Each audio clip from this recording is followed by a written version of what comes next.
going to start with an update in LSU fall camp, and who better to bring in than our local insider here at WAFB, Jacques Doucet. Jacques, come on in. John, great to see you, and I'm going to keep calling it Twitter. I'm not going to call it the X or whatever it's called, the two swords, or looks like something from medieval times. Yeah. Confusing. We can agree on that. I don't know. Elon Musk is changing, it's like it's his little toy, and this is an app that so many people rely on. It's like, what? Come on, man. It's serious stuff, If it ain't broke, don't fix it. I don't think it was broke, but anyway. It was not broke. No. All right, well, follow Jacques on X, Twitter, whatever, because he's got updates every day from LSU fall camp. He attends every day that the media is allowed to go. Had some really nice things on there today that I actually saw. So I'm just curious, over today and the past couple of days you've been to practice, some of your big takeaways. Well, I think that there is an overall confidence and an overall, hey, we're in a much better place than we were a year ago. A year ago at this time, we didn't know who the starting quarterback was going to be. The offensive line was all in flux.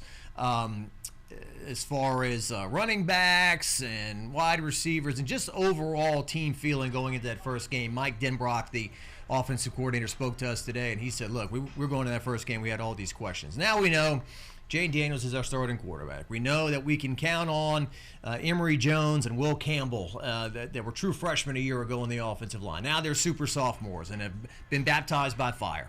And a second year in the playbook as well, that they're not learning something brand new. So they should, it's less thinking now and more just playing football, at least on the offensive side of the ball. And Mike Denbrock now in his second year with that offense. And Brian Kelly overall said a year ago, our team didn't know how to practice. We had guys that were taking a knee during practice, taking their helmet off, throwing their helmet. We don't throw our helmet in practice. They were doing that a little bit too. So just the overall understanding of Brian Kelly's organization, responsibility, they maximize their time. And, defensively, Mason Smith is back. He's on a revenge tour, so to speak, after injuring his knee in the first game against Florida State last year. Omar Spates, looking forward to seeing him at linebacker, pretty much a free agency pickup, so to speak, from Oregon State. Greg Penn has improved at linebacker. I guess the big question right now is cornerback, and how is that going to go with Zy Alexander at this point on one corner, who played at Southeastern a year ago in Hammond, America. And look, Frank Selfo's done an amazing job out there, and they've been highly ranked every year and in the national rankings of the FCS, but this is going from the Southland Conference to the SEC. It's a big jump. And then you've got Deuce Chestnut, who today at practice, at least while I was there, made a couple of nice plays on 7-7, jump routes and broke up passes. One got knocked up into the air and intercepted by Sage Ryan today at practice. So those are a few. I'm just kind of rambling along here. I'll just say another thing today at 7-on-7 today. Jayden Daniels, they were snapping the ball from the 5-yard line, doing 7-on-7 going in. He threw a pass. Malik Neighbors, who did big things last year, a 1,000-yard receiver, laid out, made a diving extended catch. It was a beautiful hookup. And then a couple plays later, from about me to you, it felt like Jayden Daniels threw one in hot. I mean, a bullet. And Shelton Sampson, the true freshman from Catholic High, strong hands, put his hands up, caught it, snagged it for a touchdown. So those were at least a couple of impressive things that we saw today on the 10th of August. And 11 more practices to go for this team. Well, I guess there was one today, right? So now 10 more.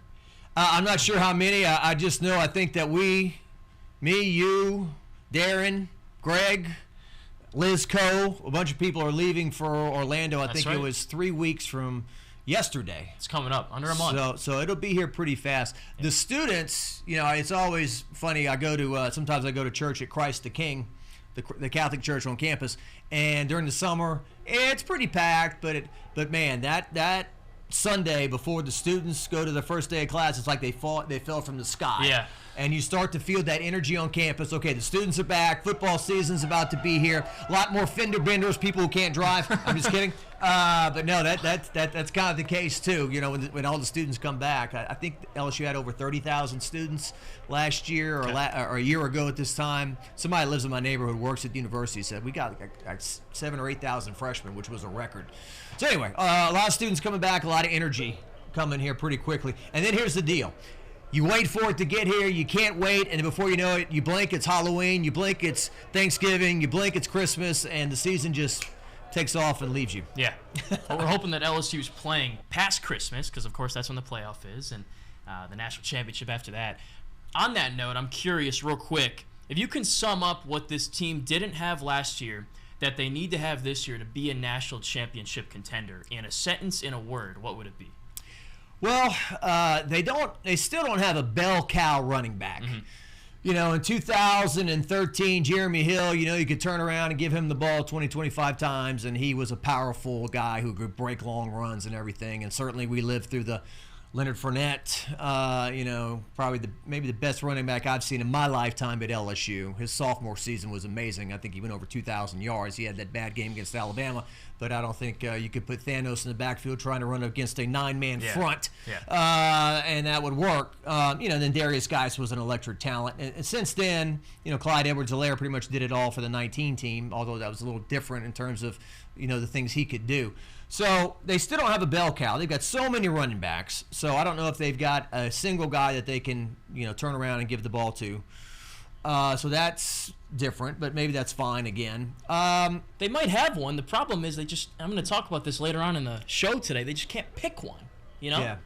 Well, you got John Emery, who still has not eclipsed 1,000 yards in his career. As much as we've talked about him and being a 5-star and all that, you know, Josh Williams is the epitome of what a student-athlete should be. He's already graduated. He's got like a 3.7 GPA in business. He does everything he's supposed to do. I think he's my vote for the number 18 jersey this year. I think he's got a good chance of getting that. That's a good pick. The freshman, Brian Kelly, seemed to kind of say that they're not going to be a factor because he was talking about the running backs the other day, and he said, at the end of the day, the experience rises to the top. Yeah. And so Caleb Jackson and Trey Holly, they may play in 4 games, which they can do, and still not lose their year of eligibility. Right. I think that Logan Diggs, the running back from Notre Dame, may end up being the leading rusher by the end of the year. Okay. You know, he didn't come here to sit on the bench. So, and then you got Noah Kane, who scored 10 touchdowns, who looks really good. And then you've got the guy who's got more lives than a cat, Trey Bradford, who's been, this is his 3rd time on the team. He's left twice already, come back. He had to stop with the Oklahoma Sooners involved in there. Brian Kelly said, look, he's done everything he's supposed to do. We didn't get him back in school. He had to do that on his own. And so he could be a factor. And I think maybe they need to force some more turnovers on defense. Agreed. Talk about that too. So how many turnovers? Did you look that up? Didn't look at the turnovers, but in the 4 games they lost last year, I'll give this away now, they lost the turnover battle, which I guess is obvious, but if you want to win games, that's not something you can do. And they ended up being +1, actually, for the whole year, which was surprising to me. So they didn't have those games where they turned it over like 3-4 times, and they were like -3, -4, but it was just little, -1, -2. And in those close games, well, the Florida State game was close. The other ones weren't necessarily close that they lost. Those are big possessions that you can't afford to give away. Yeah, it's really interesting to look back on last year and talk about what to expect this year. Because on one hand, you beat Alabama, you won 10 games, you won your bowl game in as decisive fashion as you could ever win a bowl game, and that kind of cleansed the palate after losing to A&M and Georgia. Sends us into the offseason under the Florida sun. But late in the year, like we said, you wobbled around at Arkansas. Thank God Harold Perkins sacked the quarterback like 10 times that day. And then A&M, they played their best game of the year against you. That's the egg LSU laid. And then earlier in the year, I know it was an 11 a.m. game, and everyone was down about that, and LSU had 2 special teams mistakes right off the bat. But Tennessee came in and really dominated you at home. So you look at that, and you're like, well, is LSU close to becoming elite, or do they still have some warts that they haven't, smoothed over? So I think that this team, look, there's been this narrative that's been established now that Kim Mulkey and company, they pulled this rabbit out of their hat. They were good. No one thought they were going to win the national title, and then South Carolina loses, and then LSU gets hot and plays the game of their lives against Iowa. And then baseball was kind of national championship or bust to a lot of people, and certainly they played their best baseball at the most important time. And all these people came through, and they win the national title. Now there's this narrative that Brian Kelly's on the clock, and he's under the gun, and all this. Look, would it be an ultimate storyline? I think some people are calling it the Tiger Slam, the LSU Tiger Slam, if they could win 3 national titles in 12 months or whatever. If they go 11-2, say 10-2 in the regular season, and they win a New Year's Six bowl game and go 11-2 and finish in the top 10, I think people should be happy and not say, "Oh, we didn't win the national title." But I know what's expected around here, and Brian Kelly's getting paid $10 million a year. So Georgia is going for history. No team has won 3 national titles in a row since Minnesota back in the 30s. Don't think anyone's really around to talk about that. So, that's the challenge. And right. Can you get by Alabama in the West again Yep. to make it to the championship? Because I don't really think anyone else in the West is a contender. Doesn't seem like it. Doesn't seem like A&M or Arkansas or State or Ole Miss. So that's kind of my general thoughts on that. But it's a lot different than a year ago. Right. They were picked 5th in the West last year out of 7. 6 wins, I think Vegas had them at. Now it's more like 9 wins and picked 1st or 2nd in the West. Yeah. See if they can handle those lofty expectations, and we'll get a closer look into if this team can be elite this year, at least a first look in Orlando in that game against Florida State, who should be a top 10 team, and we'll be there, boots on the ground in the Sunshine State to cover. Yeah, they are in one poll already. Coaches. The coaches poll. AP we're still waiting on. They should be top 10 though. The coaches poll should be called the Sports Information Directors poll, because I don't think any of those coaches really vote on that. They probably say, "Hey, look, I'm busy. You do this. You take care of it." Yeah. And they send the votes in. But yeah, I think the AP poll usually comes out like 2 weeks for the first game, it's on coming a Sunday or something. Yeah. So looking forward to that. Me too. Well, thanks for coming in, Jacques. Thank you, John. Just another person who's taller than me in a chat. How tall are you? Not by too much. 6'2". 6'2". All right. Well, I tell people I'm 6 feet. Nobody believes me.